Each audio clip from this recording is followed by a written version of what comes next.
Red Bull has again shown its ruthless side with a brutal mid-season driver swap. Rookie Alexander Albon replacing Pierre Gasly at the brand's top team after just 12 races. The squad preparing for 2020. The move comes on the back of Gasly's well-documented struggles at Red Bull Racing, costing the team important constructors' points, and sees him return to Toro Rosso from Belgium. Albon, though, was excited about the step-up. Surreal to have been given this massive opportunity, he said. It's a big jump into the deep end, but I've got my swimming shorts on. McLaren has finally confirmed it will return to Indycar full-time from 2020, breaking a 41-year absence, partnering with Indianapolis-based Schmidt-Peterson Motorsports. The two-car program will meld SPM's existing staff with a McLaren group and will be led by McLaren sporting director Gilles de Ferran, who is a two-time Champ Car champion and Indy 500 winner. The soon-to-be rebranded Arrow McLaren Racing SP team will see the outfit switch from Honda to Chevrolet engines, but McLaren Racing CEO Zach Brown says the project won't compromise its F1 efforts.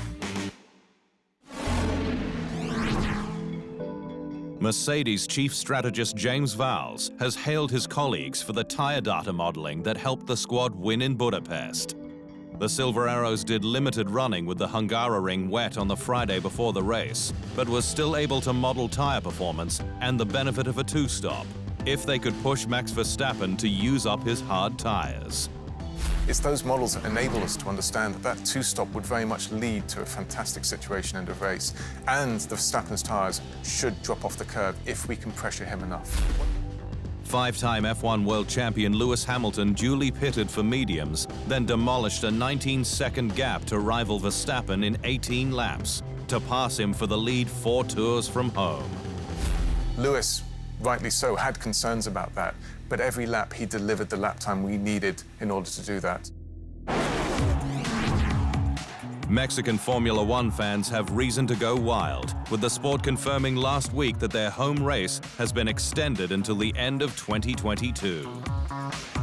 Mexico has been a sold-out event since its return to F1 in 2015, with the grandstands at the Autodromo Hermanos Rodriguez, including its iconic baseball stadium section, overflowing with passionate support.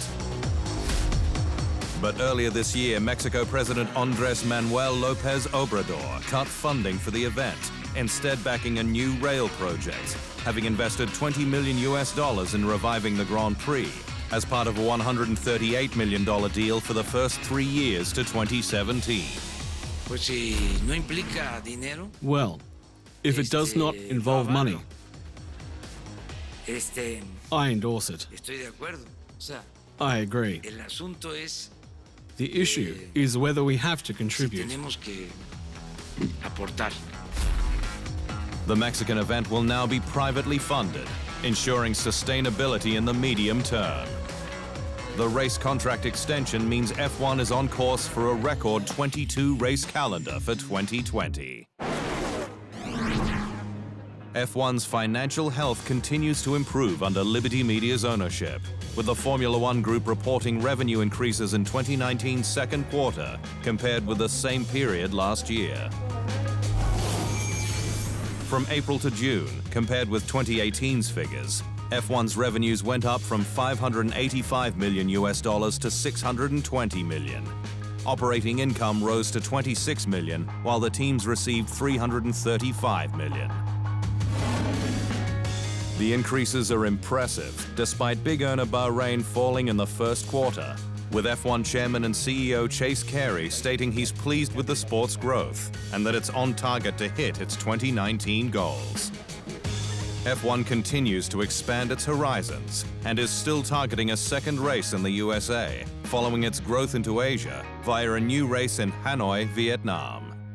We've made it a goal and a priority for us to try and host Formula One races in what we believe are the most exciting and dynamic cities and countries around the world.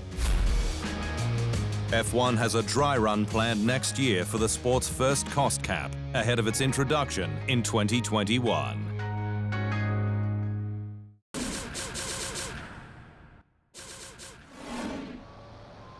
Thanks for watching. To stay up to speed on all things Formula One, make sure you hit the subscribe button.